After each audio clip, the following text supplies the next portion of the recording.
Welcome back to my YouTube channel. So today I have the 2020 Honda Accord Sport 2.0. This vehicle competes against the Toyota Camry and also the Hyundai Sonata. So my question for today's video is, how does this vehicle compare to the other competition? So starting up under the hood of the Accord, this has the same motor that's in the Honda Type R, but Honda just tuned it a little different. They gave it a smaller turbo. This is a 2-liter 4-cylinder turbocharged. It makes 252 horsepower and 273 foot-pounds of torque, and it's paired with a 10-speed automatic transmission. You also can get a 6-speed manual, so Honda is keeping the manual transmission alive, as this one sits and weighs 3,298 pounds. Fuel economy is rated at 22 in the city, 32 on the highway, and 26 combined. Regular fuel is recommended. Talking about the front fascia of the Accord, if anyone knows me, everyone knows that I find the Accord to be very, very attractive. It looks very, very aggressive. Looks very, very sexy. It looks better than the Toyota Camry and Hyundai Sonata. Starting with these headlights, these are full LED multi-reflector headlights. You also have an LED turn signal, also with an LED daytime running light. You also get LED fog light to your lower part of your bumper. You also have your Honda emblem here with this satin dark chrome piece here. Your grille is blacked out. You also have your Honda sensoring, which is adaptive cruise control with emergency braking and also stop and go. But we'll talk about that in the actual test drive. Actually, like the big opening here, it reminds me of something like a Toyota Avalon, but not too much opening of the front fascia here. But overall, we're going to take a look at the side profile of the Honda Accord. And the exterior color on the Accord is a platinum white. I think it looks good with the black accents. With these wheels here are a 235/40 19-inch wheel design. I actually like the alloy finish that you get with the two-tone coloring of the wheels. These are my favorite wheels on the Honda Accord. After the Honda Accord Hybrid, I actually like those wheels on the Hybrid as well. I also have 4 disc brakes for all 4 wheels. My Tesla also has a sunroof. Your wheelbase is 111.4 with overall length of 192.2. But we're going to take a look at the rear of the Honda Accord. So at the rear of the vehicle, you also have this LED combination tail light here. I actually like these lobster claw styling tail lights. You also have an LED brake light with an incandescent turn signal, also with an incandescent reverse light. You also have your Accord badging here with your Honda emblem. You also have your 2.0 T badge here with your Sport badge as well. You also have a standard backup camera. You also have your reflectors integrated into the actual bumper itself. You also have dual chrome tip exhaust. Open up the cargo back here. You also have some hinges to crush your cargo, but you get 16.7 cubic feet of space, and Honda also gives you a spare tire, but not a fix-a-flat kit. So at the key fob for the 2020 Honda Accord Sport 2.0, I have a lock feature here, unlock, remote start, and for your trunk release, and a panic button. So to access the remote start, just hit the lock button twice, and you can just hold this button here, and the Accord will fire right up for you. So walking up to the Accord, you can put your key in your purse or in your pocket. This has these little ridges here you can press. It locks the door, and Honda does a sensor behind the door.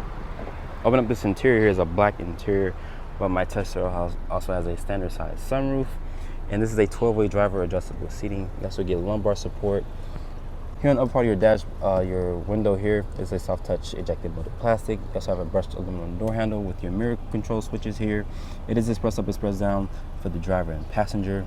You also have this soft portion here to rest your elbows, some additional storage. You also have a trunk release here. You also have your trip computer and also your dimmer switches. You also have your safety sense here with your stability control. You can also, and this is also a manual telescoping wheel. But getting inside the Honda Accord here, closing the door has a nice solid slam. So to take it out of the remote start mode, just put your foot on the brake and press the stop button here. The upper part of your dashboard has a soft touch ejected molded plastic. You also have this leather wrap steering wheel with paddle shifters. Going out of here, you also have this half LCD display with your speedometer here. You can cycle through different functions with this toggle wheel here. Starting off with safety support, your maintenance, your driver's attention, your driving support, traffic sign. It also reads the speed limit for you or a different traffic sign that's in the area. You also have your phone, audio, your speed and time, your range and fuel. For example, if you want to know how much until empty, you have 49 miles or so forth until you're empty. But me personally, I would just leave it on the safety support. It will tell you that you have your forward collision warning on, your blind spot monitoring, also your lane keep assist. You also have your volume buttons here. You also have a home button you can back out of. But me personally, I would just keep it in the actual safety support. You also have your phone controls here with your voice commands. adaptive cruise control. Let's have your lane keep assist here. You can click it and it displays up here at the top. See, as you can see right there, it displays right there. It lets you know that it's actually on. This head unit here is going to be an 8-inch display. It is Apple CarPlay and Android Auto. You also have big volume and tuning knobs. You also have dual climate controls here. You also have these big knobs. You also have 3-level heated seats. You also can get 3-level heated seats and cooled seats if you go for the touring model of this car. Open up this little compartment here. You also have a USB, also with a 12-volt. And on this on the sport trim here, you don't get a wireless charging pad. You have to go for the touring model to get the charging pad, but it is a decent amount of storage. Somewhere you can put your phone. It has this push selector transmission. This also has the 10-speed automatic transmission. You click down for reverse. You also have this camera with a good resolution. You also have distance markers. You don't get rear parking sensors. We also have trajectory, different modes here to cycle through. If you're parking inside a tight parking spot, you can also click D for drive here. You also can go, when you click sport, it turns the cluster up here red, and you can also cycle through these paddles here. But we're gonna talk about that when we get into the actual test drive. You also have an econ mode here. You also click P for park, put it back into park. Electronic parking brake, brake hold, 2 cup holders here. Your center console here is nice and padded. You also have a decent amount of storage. You also get another USB and also another 12-volt. This has a storage that you can remove here. The seats are very comfortable. They're not aggressively bolstered, but they do hold you in place. You can definitely go on a long road trip because this car rides so smooth. But like I mentioned, we're gonna talk about a little bit more about that when we get to the actual test drive. I also have a sunglass holder here, and like I mentioned, my Tesla also has a standard size sunroof. Honda doesn't offer a panel sunroof, but maybe when they refresh this thing or do another or do a redesign, they might actually give it a panel sunroof, which I think will be very nice. You also can get a beige interior if you go for the touring trim. Overall, we're going to select the back seat of the Honda Accord. Getting into the back seat of the Honda Accord, closing the door. Door sounds solid. The materials back here are going to be hard touch plastic. You also have this brushed aluminum door handle. You also have 2 mat pockets here. You get rear vents, no charging ports back here. So if you're not the driver or the passenger, I recommend that you sit in the front seat, but you do get a USB charging port here in the center console, like I mentioned. The floor is not flat, but you can definitely fit 3 people across. Honda raised legroom back here at 40.4 inches of legroom. That's the same amount of legroom that you can get the Toyota Avalon Hybrid that I just reviewed like a week ago. Pulling this portion down here, you also get 2 cup holders with a nice portion to rest your elbows. But overall, we're going to take the Honda Accord out and see how it actually performs. Starting off in the 2020 Honda Accord, I'm going to talk about Honda Safety Sense, which includes emergency braking, standard lane keep assist, also with adaptive cruise control, also with stop and go. So if you're in rush hour traffic and the car senses that there's a car moving, it would move the car up for you. I think you have to set the speed, if I'm not mistaken.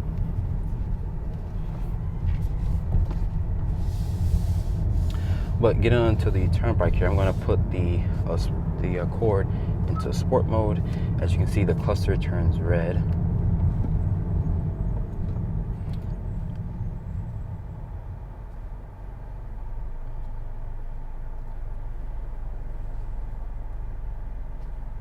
Also has the same motor that's in the Honda Type R, but like I mentioned, Honda just detuned it and they gave it a smaller turbo. So. And I'm gonna test the passing power because, as you guys can see, I have this slow-moving bus in front of me. So once I get some open space, I'm gonna try to pass them.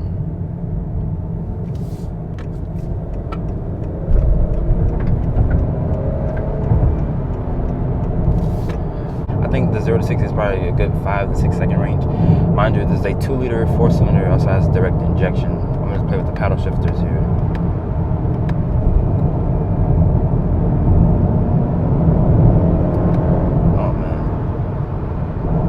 The Accord is definitely faster than the actual 1.5.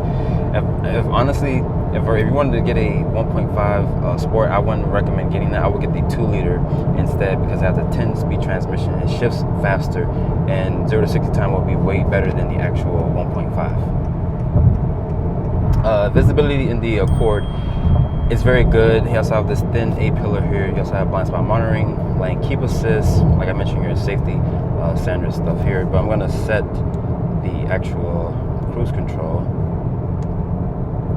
as you can see, it keeps the distance from the car. You can also adjust how close you want the car to be. And I'm gonna just leave my hands off the wheel. It's gonna keep me in the lines. It doesn't do a bad job like how some other competitors have the adaptive cruise control. Foot down here. This Accord would definitely smoke anything with this turbocharged engine. So I wouldn't recommend getting the standard of 1.5 because this 2-liter makes that thing look so slow, honestly.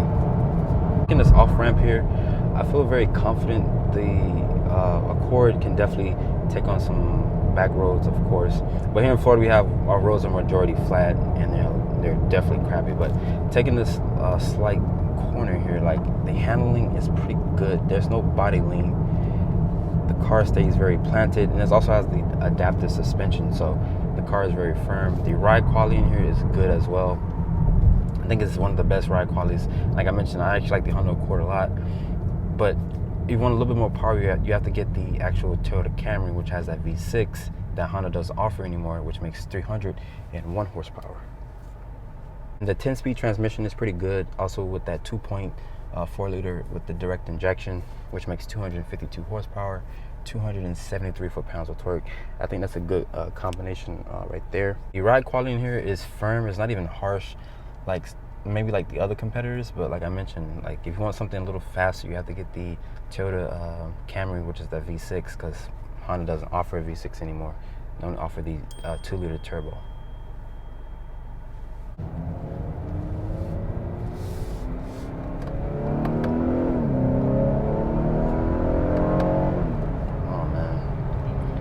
That sounds good. It doesn't sound like that buzzy CVT transmission.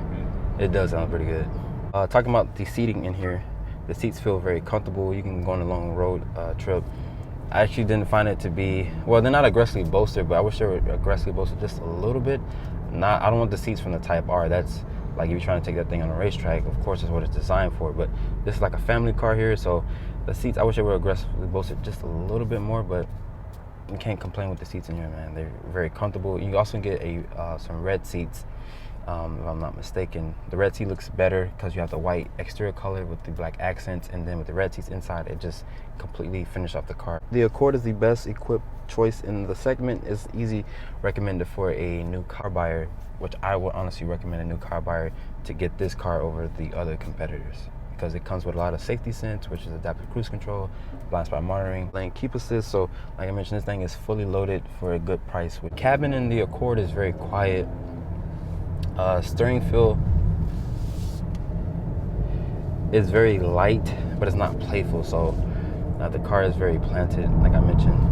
But putting back into sport mode here, like the sport mode, like, oh my God, you cannot, like taking this thing on some like tight corners here, this thing holds its ground. And soaring in here, oh man, this car will get you in serious trouble. The 10-speed, man, is like, it's so good. And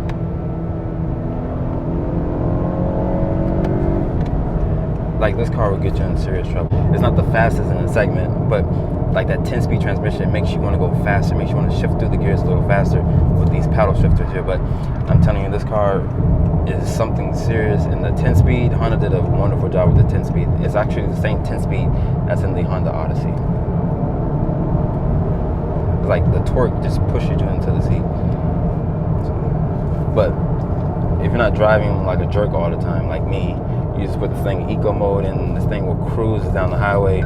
You get 22 miles in the city, 32 miles on the highway, and 26 combined. So the fuel economy is good as well. But Honda also offers a hybrid trim, which you can get about 48 mpg, if I'm not mistaken. So it's very good.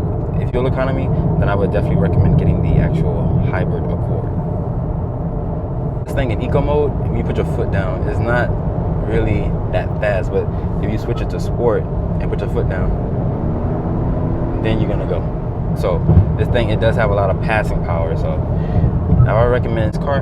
But don't get me wrong, if you're looking for a little bit more horsepower, like I mentioned before, the Camry is the best choice because it offers 301 horsepower in the V6. If Honda would have kept that V6 and slapped a 10-speed automatic transmission on here and up the horsepower and make it a little bit better competitive, the Toyota Camry, then that would have been a better choice. But even though this car is still good too, man, that 10-speed, Toyota doesn't offer 10-speed, they offer 8-speed, and that 8-speed is still a good transmission. So after spending time with the Accord rides very firmly in control, but never harsh.